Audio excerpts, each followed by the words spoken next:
सरकारी नौकरी versus businessman बेटी का पति। शहर के बड़े और महंगे कैफे की कांच की दीवारों से बाहर की सड़क दिखाई दे रही होती है। लोग अपनी अपनी टेबल पर बैठे बातें कर रहे होते हैं। एक कोने वाली टेबल पर नेहा और मुकुल आमने सामने बैठे होते हैं। दोनों के सामने गर्म कॉफी रखी होती है। मुकुल महंगे सूट बूट में बैठा होता है और बार बार अपने बाल ठीक कर रहा होता है। आज तेरी बेस्ट फ्रेंड कहाँ है? आज नहीं आई तेरे साथ? नहीं, आज उसे काम था, वो बाहर गई है। लगता है वो भी पूरी बिजी रहती है। हाँ, वो पार्लर में काम करती है ना, इस वजह से उसे टाइम ही नहीं मिलता इतना। तभी कैफे का गेट खुलता है और एक लड़का अंदर आता है। नेहा की नजर अचानक उस लड़के पर चली जाती है। मुकुल तुरंत ये बात नोटिस कर लेता है और उसका चेहरा गुस्से से बदल जाता है। अभी तो ठीक है ये सब, लेकिन शादी के बाद किसी और लड़के को देखा भी ना तो मुझसे बुरा कोई नहीं होगा। अरे यार, तुम तो एकदम गुस्सा हो जाते हो, कंट्रोल करने लगते हो। मेरी तो अचानक नजर चली गई थी, मैं उसे देख थोड़ी ना रही थी। तुम अपने घर पर शादी की बात कब कर रही हो? मैं जब अपने घर पर बात करूंगा तभी वो लोग मेरी शादी तुमसे कर देंगे। सही समय देखकर कर लूंगी, अभी इतनी भी क्या चलती है, थोड़ा टाइम देते हैं एक दूसरे को समझने के लिए। लेकिन मुझे अभी शादी करनी है, जल्द से जल्द। ठीक है, आज मैं घर वालों को सब बता दूंगी। थोड़ी देर बाद नेहा खुशी खुशी अपने घर पहुंचती है। जैसे वो दरवाजा खोलती है, अंदर ड्राइंग रूम में कई मेहमान बैठे दिखाई देते हैं। नेहा अचानक रुक जाती है और हैरानी से सबको देखने लगती है। बेटा, ये है शकुंतला आंटी और ये है उनका बेटा राघव। सोफे पर बैठा राघव साधारण कपड़ों में होता है। उसका रंग काला है और आगे से बाल कम होते हैं और चेहरे पर हल्की सी शर्म दिखाई दे रही होती है। राघव बेटा, आप नेहा से अलग बैठकर बात कर लो। नेहा अपनी मम्मी को हैरानी से इशारा करती है। उसके चेहरे पर गुस्सा साफ दिखाई दे रहा होता है। मम्मी, ये सब क्या है? जा बेटा, बाद में बात करते हैं।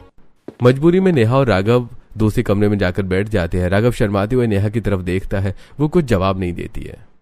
ठीक है, अब मुझे जाना है। नेहा कमरे से बाहर निकल जाती है। राघव उसे जाते हुए देखता है। ये कितनी सुंदर है और मैं कितना काला सा हूँ, शायद इसे मैं बिल्कुल पसंद नहीं आया। कितना बदसूरत है ये, इससे अच्छा तो मुकुल है, एकदम हैंडसम। दूसरी तरफ नेहा गुस्से में अपनी मम्मी को कमरे के अंदर ले जाती है और उसके चेहरे पर नाराजगी साफ दिखाई दे रही होती है।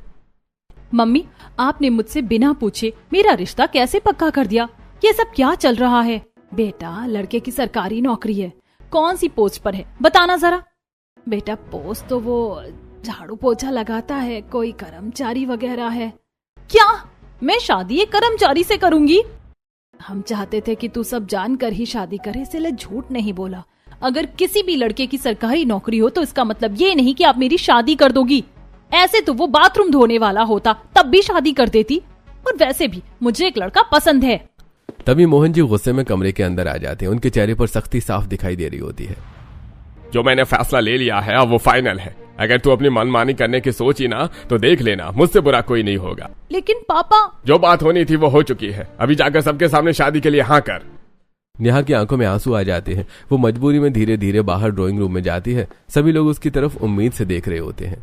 बेटा, तुम्हारा फैसला क्या है? नेहा अपने पापा की तरफ देखती है। मोहन जी उसे गुस्से से घूर रहे होते हैं। नेहा डरते हुए सिर झुका लेती है। मुझे ये रिश्ता मंजूर है।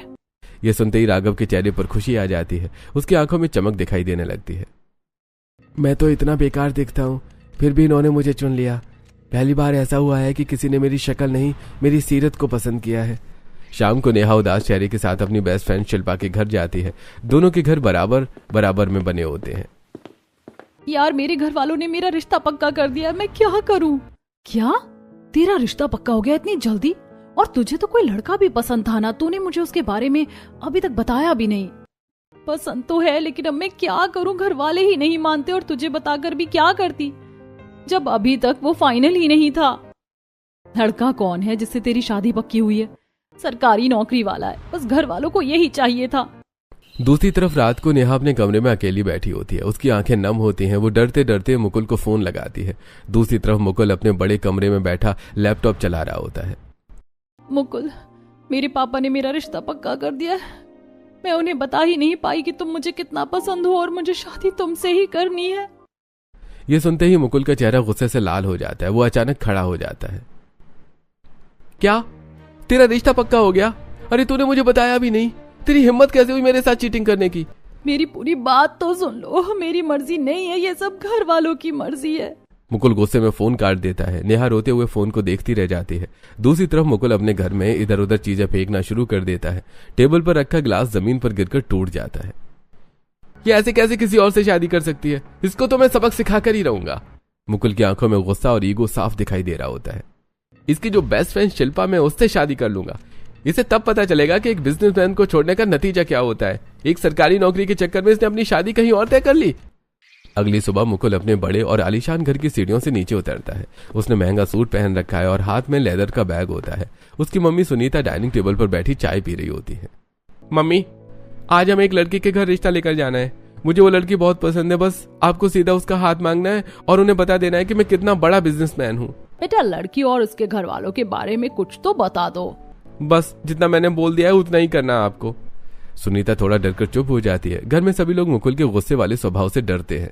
दूसरी तरफ अगले दिन शिल्पा अपने कमरे में तैयार हो रही होती है। उसकी मम्मी शकुंतला उसके बाल बना रही होती है। कमरे में नई साड़ी और गहने रखे होते हैं।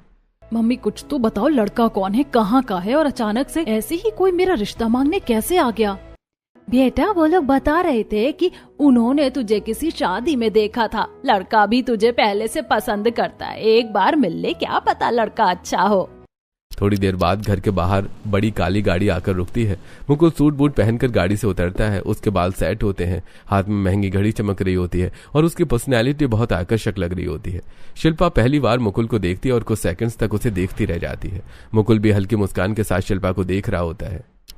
भाई साहब, हमारा मुकुल बिजनेसमैन मुकुल मल्होत्रा, नाम तो सुना ही होगा आपने। अरे हाँ, इनका तो कल मैगजीन में फोटो आया था। जी हाँ, ये वही मुकुल है। ये सुनते ही शिल्पा के मम्मी पापा की आंखों में चमक आ जाती है। दोनों एक दूसरे को खुश होकर देखने लगते हैं।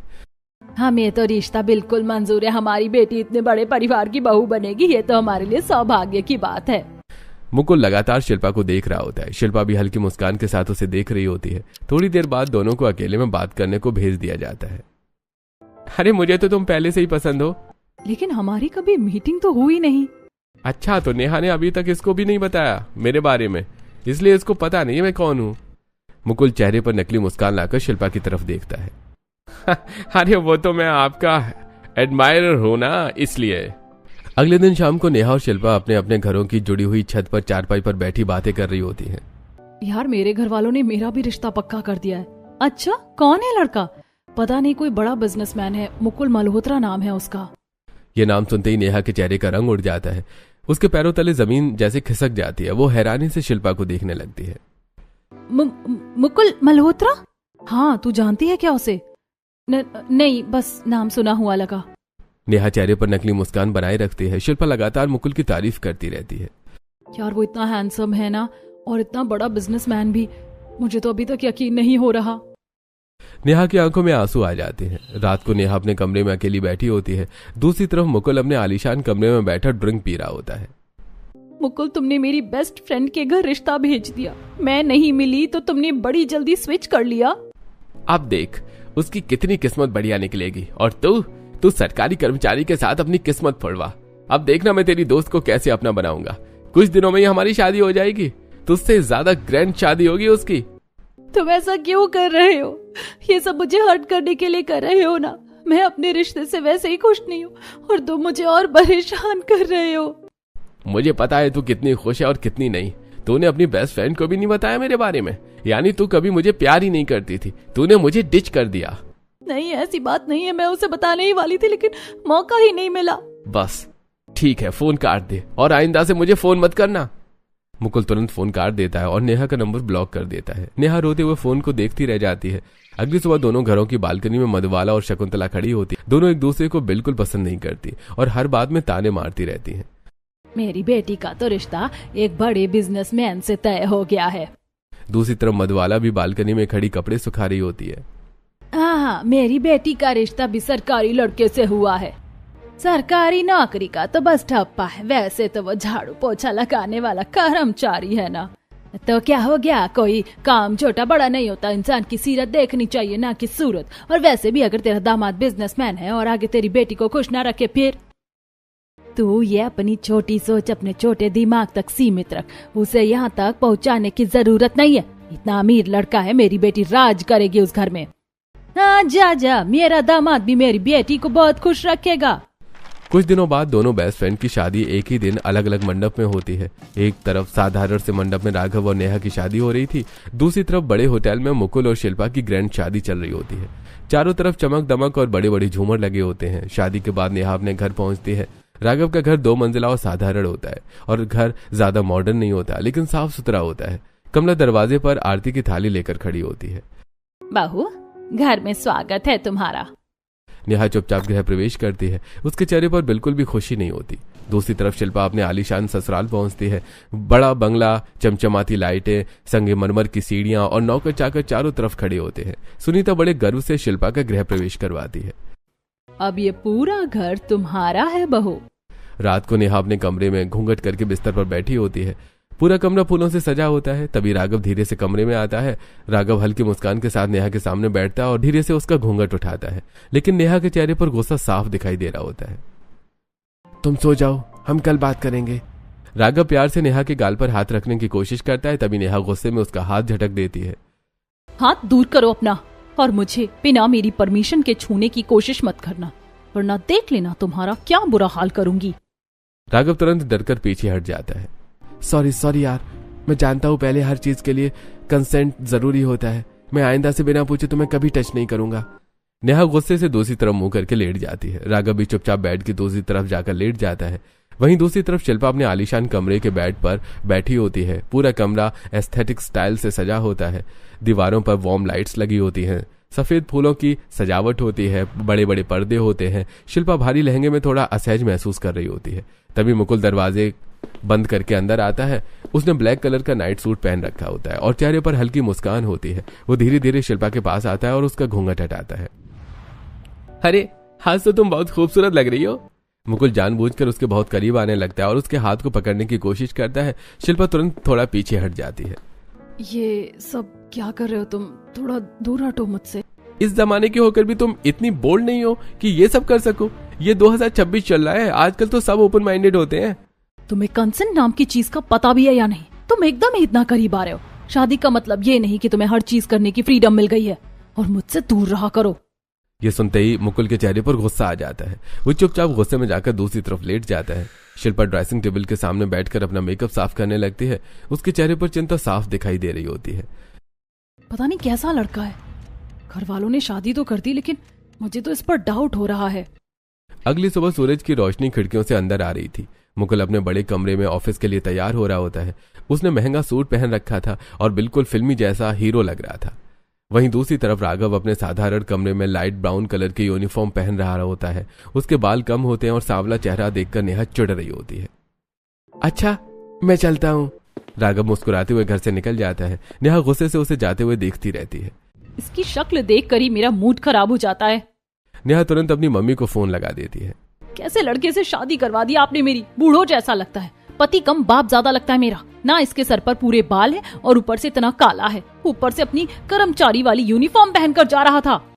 बेटा, इंसान को उसकी शक्ल से नहीं परखते, उसके दिल से परखते हैं। वो लड़का बहुत अच्छा है, बस तू देखती रह। जैसे जैसे तू उसे समझेगी वैसे वैसे वो तुझे अच्छा लगने लगेगा। हाँ, देख लिया बस मैंने। दूसरी तरफ मुकुल के बड़े ऑफिस में उसकी शादी की पार्टी चल रही होती है।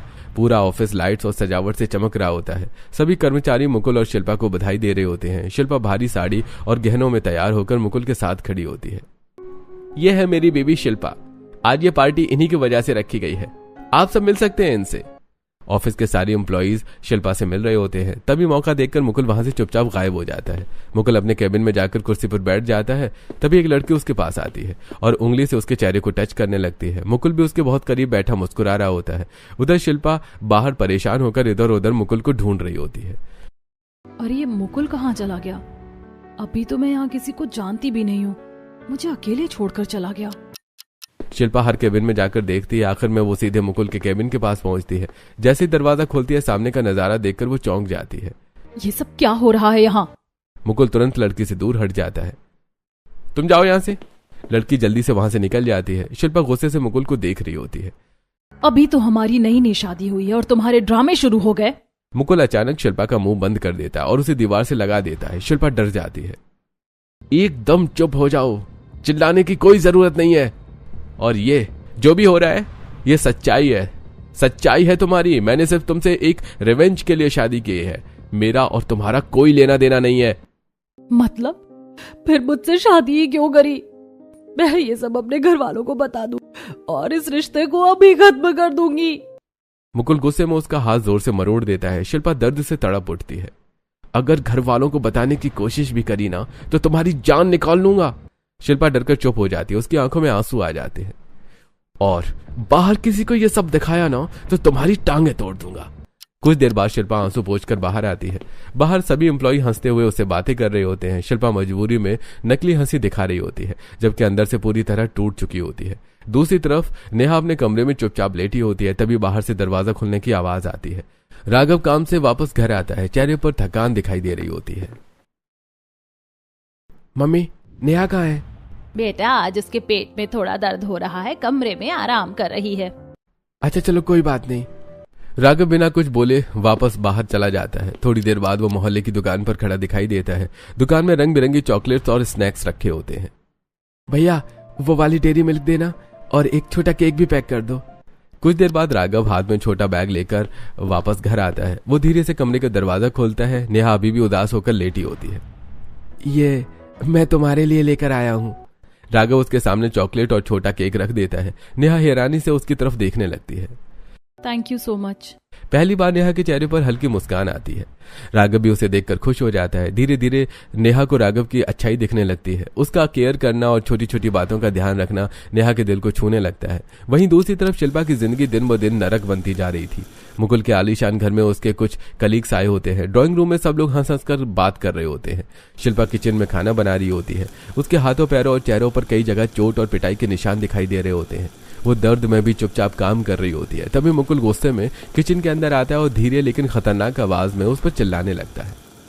मेरे दोस्तों के सामने ऐसी मत चली जाना, वरना देख लेना तुम्हारा मर्डर कर दूंगा। यह सब सुनकर शिल्पा डर जाती है। उसकी आंखों में आंसू आ जाते हैं। दूसरी तरफ खिड़की के पास खड़ी सुनीता यह सब देख रही होती है। उनके चेहरे पर दुख और पछतावा साफ दिखाई दे रहा होता है। मेरा बेटा मेरी बहू के साथ इतना बुरा व्यवहार करता है। शिल्पा जल्दी से ऊपर अपने कमरे में जाती है। वो कपड़े बदलती है और मेकअप से अपने सारे चोट के निशान छुपाने लगती है। थोड़ी देर बाद वो नीचे ड्राइंग रूम में आती है। चेहरे पर नकली मुस्कान होती है, जबकि अंदर से वो पूरी तरह टूटी हुई होती है। अरे भाभी जी, आपने तो बहुत अच्छा खाना बनाया है। Thank you. सुनीता लगातार शिल्पा के चेहरे के पीछे छुपा दर्द महसूस कर रही होती है। कुछ देर बाद सारे दोस्त वहां से चले जाते हैं। सुनीता धीरे धीरे मुकुल के पास जाती है। बेटा, तू बहू के साथ कैसा व्यवहार करता है? बहुत बुरा लगा मुझे आज जब तू उस पर चिल्ला रहा था। मुकुल का चेहरा तुरंत गुस्से में बदल जाता है। मम्मी, आपको हमारे मैटर में पड़ने की कोई जरूरत नहीं है। मैं चिल्ला नहीं रहा था, मैं उसको समझा रहा था। लेकिन बेटा, और अगर इतना ही बुरा लगता है तो कहीं और जाकर रह लो या अपनी आंखें बंद कर लिया करो जब इस घर में रह रही हो तो। सुनीता चुप हो जाती है। उनकी आंखों में आंसू आ जाते हैं। घर में मुकुल इतना दबदबा बनाकर रखता है कि कोई उसके सामने बोलने की हिम्मत नहीं करता। थोड़ी दूर खड़ी शिल्पा ये सब सुन रही होती है। उसकी आंखों में अभी आंसू भर आते हैं। जो अपनी माँ को ऐसे जवाब दे सकता है, वो अपनी बीवी के साथ तो क्या ही करेगा। वैसे भी रोज इतना अत्याचार हो रहा है मुझ पर, किसको बताऊं समझ नहीं आ रहा। दूसरी तरफ राघव के घर का माहौल बिल्कुल खुशियों से भरा होता है। ड्राइंग रूम में राघव के कुछ दोस्त बैठे हंस हंस कर बोल रहे होते हैं। नेहा रसोई में मुस्कुराते हुए खाना बना रही होती है। अब उसके चेहरे पर पहले जैसी नाराजगी नहीं बल्कि अपनापन दिखाई दे रहा था। तभी राघव धीरे से रसोई में आता है और पीछे से उसकी कमर पकड़ लेता है। मेरी प्यारी बीवी क्या बना रही है आज हमारे लिए? मैं तो सबके लिए मटर पनीर, पूरी और रायता बना रही हूँ। अरे वाह, वैसे भी जो भी तुम अपने हाथों से बनाती हो ना, वो बहुत अच्छा लगता है मुझे। राघव प्यार से नेहा को देख रहा होता है। नेहा शर्माकर हल्का मुस्कुरा देती है।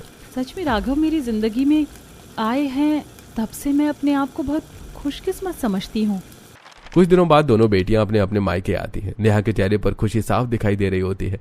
वहीं शिल्पा पहले जैसी हंसती खेलती नहीं रहती। उसका चेहरा बुझा हुआ और उदास लगता है। मम्मी, आप सच कह रही थी, ये बहुत अच्छे हैं, मेरा बहुत ध्यान रखते हैं और मेरी बहुत इज्जत करते हैं। देखा बेटा, मैं तो पहले ही बोल रही थी। अगले दिन सुबह नेहा छत पर कपड़े सुखा रही होती है। सामने वाली छत पर शिल्पा अकेली बैठी किसी गहरी सोच में खोई होती है। अरे यार, हमारी शादी कितनी जल्दबाजी में हो गई। हम दोनों एक दूसरे की शादी में भी नहीं आ पाए। हाँ यार, मेरी भी शादी बहुत जल्दबाजी में हो गई थी। मैं भी तुझे नहीं बुला पाई और तू तो हमारी दोनों मम्मियों को जानती ही है। दोनों हर वक्त एक दूसरे को ताने देती रहती हैं। क्या बात है, तू बहुत कमजोर लग रही है। सब ठीक है ना? नहीं नहीं, ऐसी कोई बात नहीं। शादी करके खुश तो है ना तू? शिल्पा चुप हो जाती है। उसके दिमाग में वो सारे पल घूमने लगते हैं जब मुकुल उसे मारता था और उसके सामने जलील करता था। हाँ, मैं खुश हूँ। नेहा उसकी बात पर भरोसा कर लेती है। मैं सोच रही हूँ कि कल हम दोनों अपने पतियों को भी बुला लेते हैं, चारों साथ बैठकर बातें करेंगे। वैसे भी कितने दिन हो गए हैं साथ में हंसी मजाक किए हुए। हाँ, तू सही कह रही है। अगले दिन मुकुल और राघव दोनों नेहा के मायके पहुंचते हैं। ड्राइंग रूम में चारों दोस्त साथ बैठे होते हैं। दोनों मम्मियां भी वहीं मौजूद होती हैं, लेकिन माहौल थोड़ा शांत होता है। मम्मी, आज शिल्पा और उसके पति यहाँ आ रहे हैं, इसीलिए आज ज्यादा कुछ मत बोलना। आज हम सब दोस्त मिलकर हंसी मजाक करेंगे। हाँ हाँ, तू तो ऐसे कह रही है जैसे मैंने आज से पहले तुझे उससे बात करने से रोका हो। थोड़ी देर बाद सब लोग ड्राइंग रूम में बैठकर चाय पी रहे होते हैं। राघव बहुत खुश दिखाई दे रहा होता है। मम्मी जी, आपने तो नेहा का हाथ मेरे हाथ में देकर मेरी किस्मत ही बदल दी। ये सुनकर नेहा मुस्कुरा देती है। दूसरी तरफ मुकुल चेहरे पर नकली मुस्कान लेकर बैठा होता है। अरे आपकी बेटी कैसी है? घर का एक काम नहीं करती, ऊपर से मेरी मम्मी का भी ध्यान नहीं रखती। यह सुनकर शिल्पा का चेहरा उतर जाता है। वो डरकर नीचे देखने लगती है। नेहा अपने पति की तरफ देखकर खुश हो रही होती है।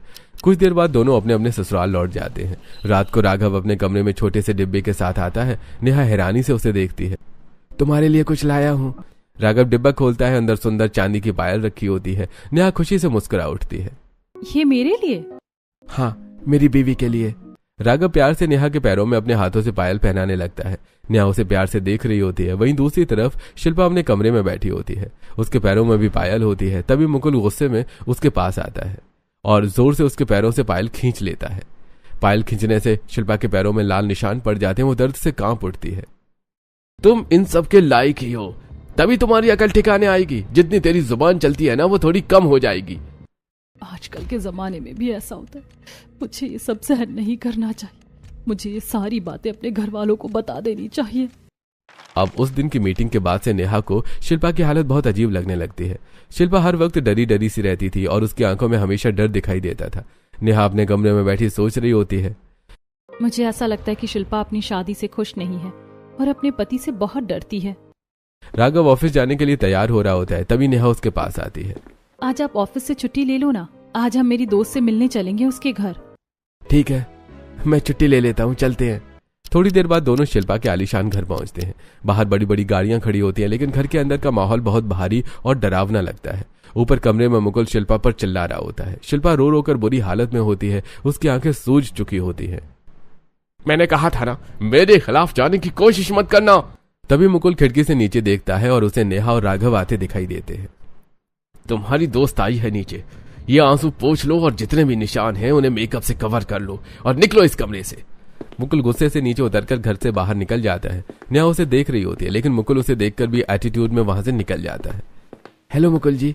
मुकुल बिना जवाब दिए उसे इग्नोर करके चला जाता है। थोड़ी देर बाद शिल्पा नकली मुस्कान के साथ नीचे आती है। उसकी हालत बहुत खराब होती है। उसे आंखों से धुंधला दिखाई दे रहा होता है, लेकिन फिर भी सबके सामने हंसने की एक्टिंग कर रही होती है। अरे शिल्पा, आना, बैठ। वहाँ खड़ी होकर क्यों हंस रही है?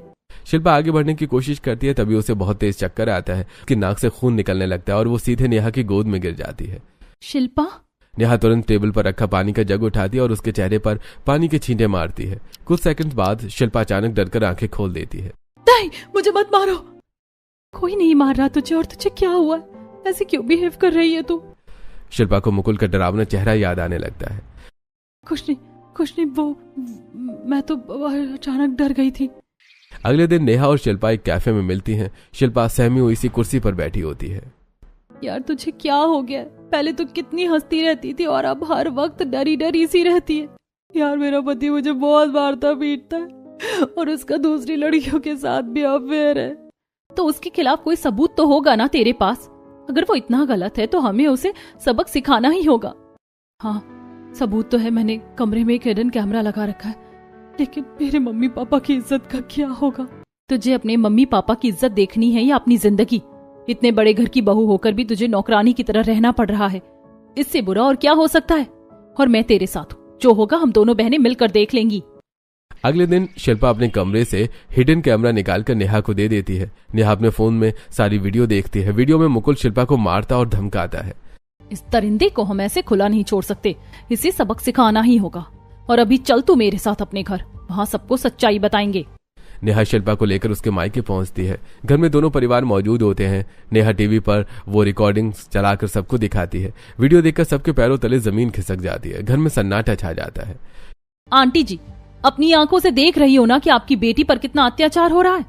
आपका बिजनेसमैन दामाद, जिसकी आप इतनी तारीफ करती थी, वो इसे रोज मारता है और ये बेचारी आपकी इज्जत के चक्कर में सब सहती रही। शिल्पा की आंखों से आंसू बहने लगते हैं।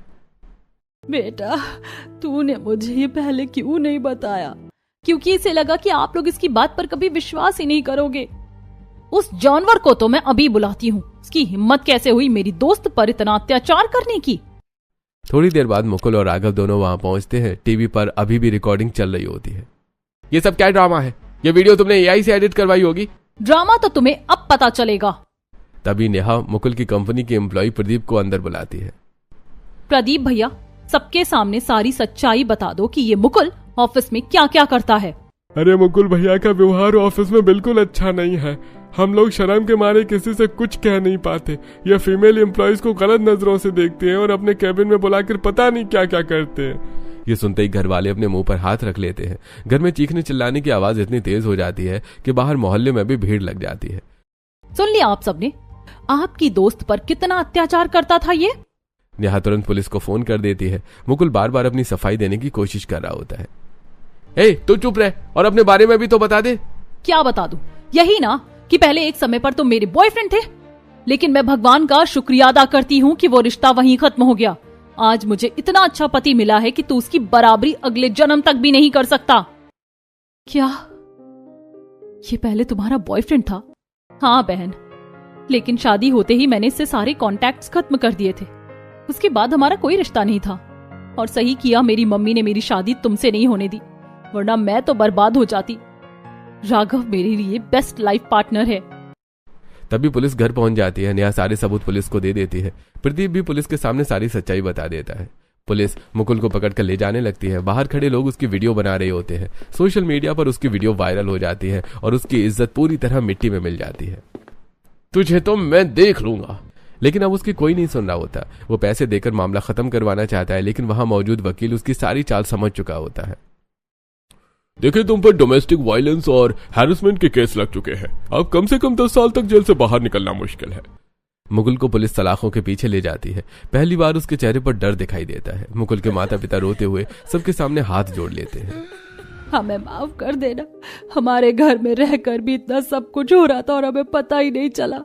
अब मेरी बेटी उस घर में कभी वापस नहीं जाएगी। दूसरी तरफ राघव प्यार से नेहा को गले लगा लेता है। तुम ठीक हो ना? आपको पाकर सच में मैं बहुत खुश हूँ। आपने मेरी जिंदगी बहुत खूबसूरत बना दी है। दोनों एक दूसरे को गले लगा लेते हैं। वहीं दूसरी तरफ शिल्पा अपने मम्मी पापा के गले लगकर फूट फूट कर रो रही होती है। शादी जैसे बंधन में बंधने के लिए क्या सच में इंसान को पैसा देखने की जरूरत है या इंसान की सीरत देखने की जरूरत है? आपको क्या लगता है? आप अपनी राय हमें कमेंट में जरूर बताएं।